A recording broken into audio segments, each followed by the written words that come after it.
What have you seen from the development out of Dylan this season, especially from year 1 to year 2? An excitement to dig into the details of what he's doing. Not just to know, okay, I know the plays, I know what a coverage, how to draw stuff up, but now what's the detail, what's the why in what I'm doing, and it's not reluctant, it's not someone forcing him to do something. He's excited. He wants to take everything to the next level of understanding, and that's what's taking his game on the field to the next level of play, where he's earlier with the ball than he used to be. He's not late and then trying to rip it in there. He's seeing windows, he's anticipating, and he's driving footballs all over the field. It's actually really exciting to watch everything we're doing in the classroom carry over to the football field right now. Coach, obviously it would have been a better scenario if you had spring practice and the guys, nothing had changed. But how did you handle those months specifically with Dylan? I mean, I know he went back home to Hawaii. Were those still productive months and just teaching and just guys talking over video chat and stuff? What was that kind of time period like as you try to kind of work through what would have been a spring practice? Sure. Obviously, nothing trumps play on the field, right? We can talk as much as we want, we can draw up as much as we want, but the field is where everything comes together. The difficulty was him being 6 hours behind back in Hawaii, so we'd start our meetings at 8 a.m. his time.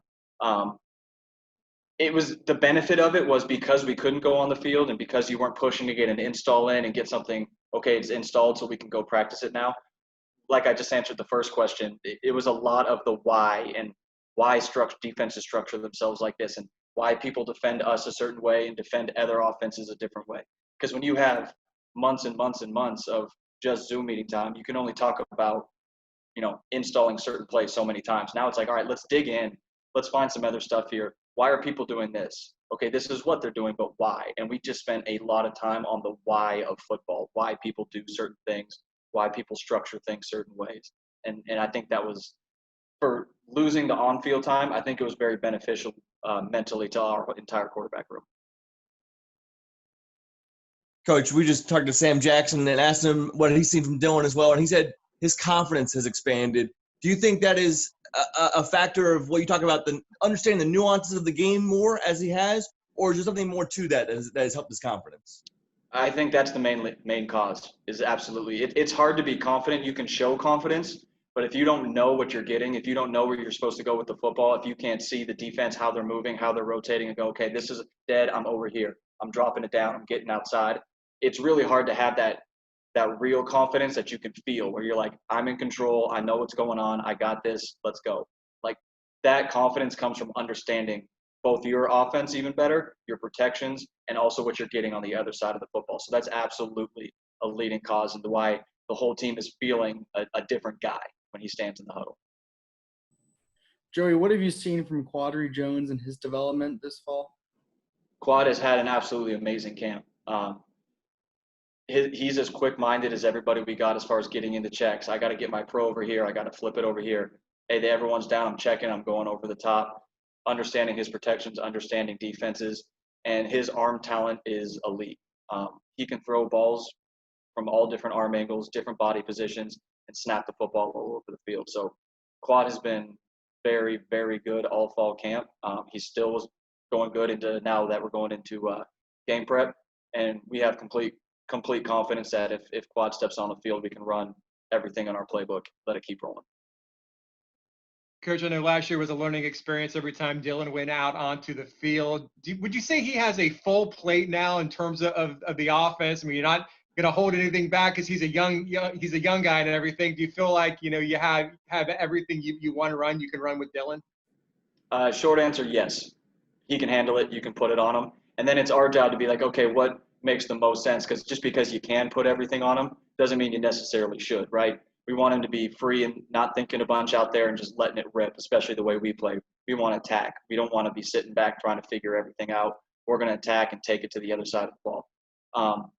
But as far as him understanding, him getting us in the right spot, him getting his eyes in the right place, there's nothing I question or our staff questions about what he can handle.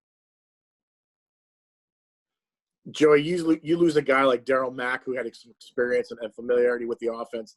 How much does that kind of have to, I guess, accelerate the development of Quad and some of the other guys in the quarterback rooms to be able to step up in case something happens? It goes from a luxury to a necessity. it's something that you'd like to have. You always like to have 3 that you can, okay, we can roll out there and we'll be okay. But then it became, now we go from a guy that started a bunch of ball games, won a bunch of ball games, won a championship, tons of experience. You haven't shown him anything that he's not seen, to someone that hasn't been on the field as much. And that's the first point I was making with Quad is he has absolutely embraced that. And he's taken his game, not just staying here, but he's gone up to the next level. And like I said in the previous question, we're very, very confident with him, and Parker's coming along. It's just hard for a freshman, so we're just bringing him along. We're bringing him along, but he's had great development since he's been on campus here. Yeah, Coach, that's kind of where I was going with my next question. It was about Parker Navarro. What have you seen from him? What are your first impressions of him now that you get to see him in a camp? One, athletically, he's got everything you want. He can run the ball. He's a big, strong kid. He's one of the stronger kids pound for pound in the weight room right now, just in general. Can spray it all over the field. Very smart. For right now, for him, with not getting the full summer like even a normal freshman would, it's learning. It's just spoon feeding, force feeding him over and over and over on tape, on paper, and then as much as we can get on the field as well, because you got 3 guys that need reps too. So it's really just pushing the mental side of his game, because physically he's got naturally what you want. You've had the benefit of seeing Georgia Tech play in a first game. So kind of what are your impressions of the challenge they bring on defense? And as a fellow quarterback coach, I'm sure you saw a little bit of Jeff Sims, obviously their quarterback as a freshman. Can you kind of comment what you saw from that young guy last Saturday at Florida State? Yeah, it was starting with their defense. You see guys that are sound. They know what to do. They're in the right place, and they play hard. You can tell that's a culture on their team. Their defense reflects their coach. That's what he stresses. I know that, and they're going to play hard. They're going to be in the right spot, and they're going to tackle well. That's what they do.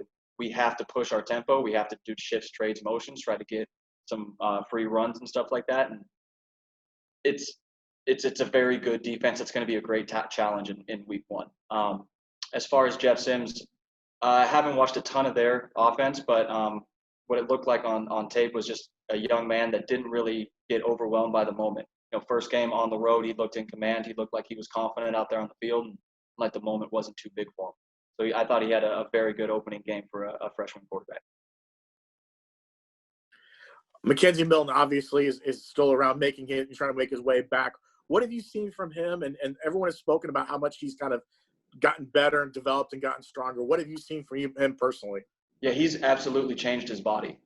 He's put together more than he ever has been. His leg strength is actually through the roof right now. He's still running around all over the field. He still goes out there and does our warm-up and does some individual with us and can snap the ball all over the field. His drive and his push, both on the field and then in the meeting room when he knew he wasn't even playing and he was still pushing it and he still wants to know everything. What's our check? How are we blocking this? What's this one getting protected like? It's really unbelievable to see a guy that's had this much adversity, how he's pushed back and how he's actually accelerating his game even further than it was. It's going to be exciting to see what he does in the future. Coach, obviously it was a very different preseason. For a while, you didn't really know when you were going to play or who you were going to play first. But now, as it's the lights on at the end of the tunnel, and you guys are gathering for a game week, what are you seeing from players? What have you kind of seen over this past week now that they know what they've been working so hard for is finally going to come to fruition this Saturday?